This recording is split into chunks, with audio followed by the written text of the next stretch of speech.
Les célèbres anonymes.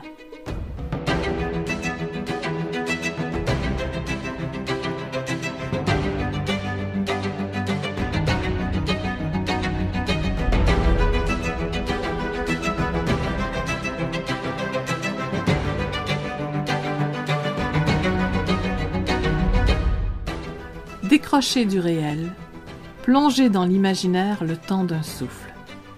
Découvrez l'univers de la maison d'édition Les Célèbres Anonymes. Microfiction et nouvelles littéraires, littérature jeunesse, capsules historiques et chroniques. Je m'appelle Cynthia Lissa Dubé. Je serai votre narratrice. Parfois, mon associé et compagnon Mario Chabot se joindra à moi. Bonjour, moi c'est Mario Chabot. Pourquoi la microfiction? Parce qu'elle nous permet de voyager dans des univers éclatés, variés, dans l'instantanéité. Il y a une satisfaction immédiate.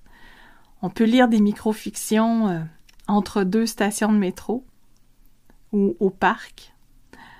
On peut les enfiler comme des perles ou on peut les laisser fondre sur la langue comme un bonbon. On va vous lire des créations originales qui ont été publiées dans notre recueil Tête bêche, qui a été écrit en collaboration Atomes, fragments et parcelles et Le futur est déjà passé. Quand on dit un recueil Tête bêche, c'est que on va tourner le recueil et on a une deuxième couverture à l'envers. Ça nous permettait de mettre de l'avant notre style respectif qui est, ma foi, fort différent. Souvent, on va parler de la microfiction en donnant comme exemple la plus courte qui soit connue, qu'on attribue à Ernest Hemingway, qui est « Chaussures de bébé à vendre, jamais portées ». Alors, quand on écrit une microfiction, on essaye de saisir l'essence d'un événement. On essaie de représenter une action. C'est pas juste une description, c'est pas juste une poésie. Quoique la frontière entre la poésie et la microfiction est quand même assez poreuse. Il y a beaucoup plus d'auteurs au Québec qui vont écrire de la poésie, mais plus ça va, plus je lis de la microfiction, plus j'en trouve. Peut-être qu'éventuellement, on pourra faire des épisodes où on vous parle de microfiction aussi, qu'on peut lire, qu'on peut trouver. Mais on ne fera pas que de la microfiction. On va aussi parler des livres qu'on publie. En ce moment, Les Célèbres Anonymes, on a en tout 8 publications qui sont surtout des albums jeunesse. On est en train de travailler pour publier des romans jeunesse et des romans adultes aussi. Donc tout ça, c'est à suivre et puis on fera des capsules pour vous les présenter, ces publications. J'ai aussi écrit la biographie de Maude Abbott, qui est une pionnière de la médecine au Québec. En fait, c'est une biographie romancée. Je voulais que ce soit une histoire qu'on lise, pas seulement un essai, pas seulement un documentaire. Et ça s'adresse aux 10 à 14 ans. Donc, il fallait que ce soit accrocheur, que ça soit concis, que ça déboule.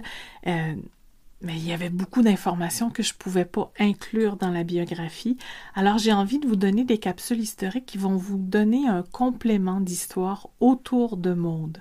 Alors, ce sera des chroniques historiques autour de Maude.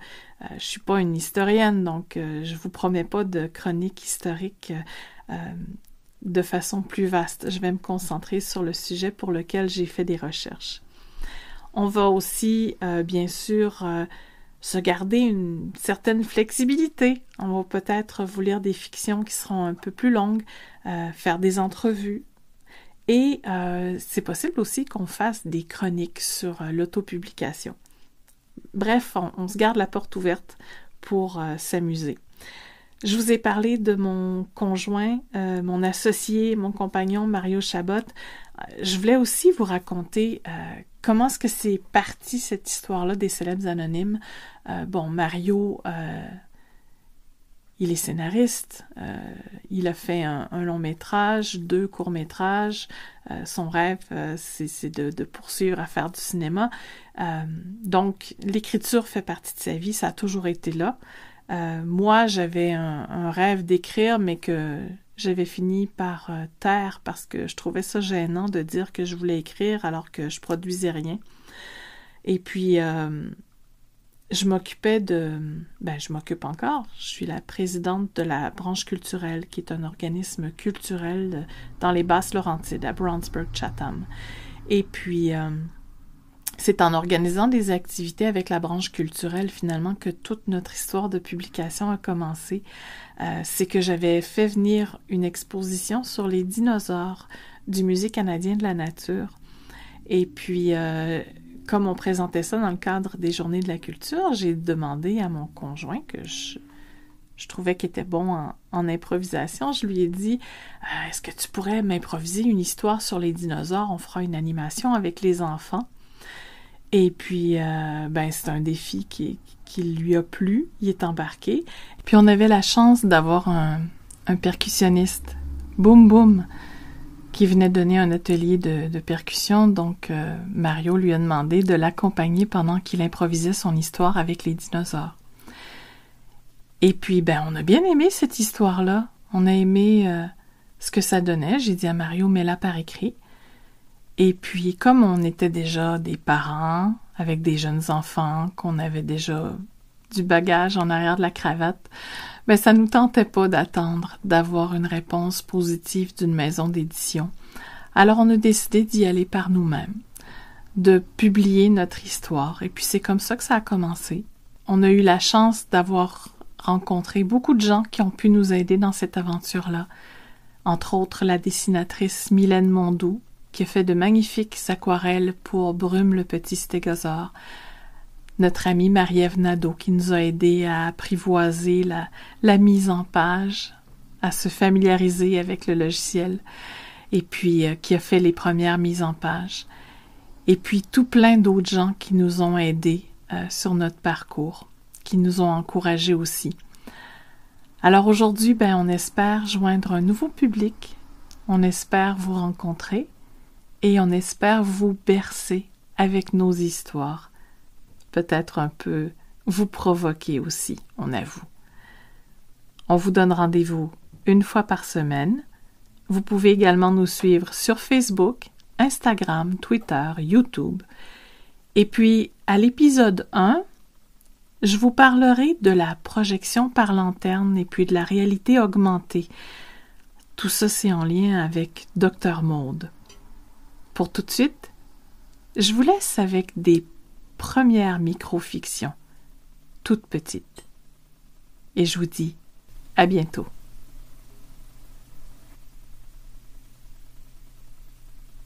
Prévoyance. Il la jauge. Vous n'êtes jamais spontané? Mais bien sûr, tous les samedis matins.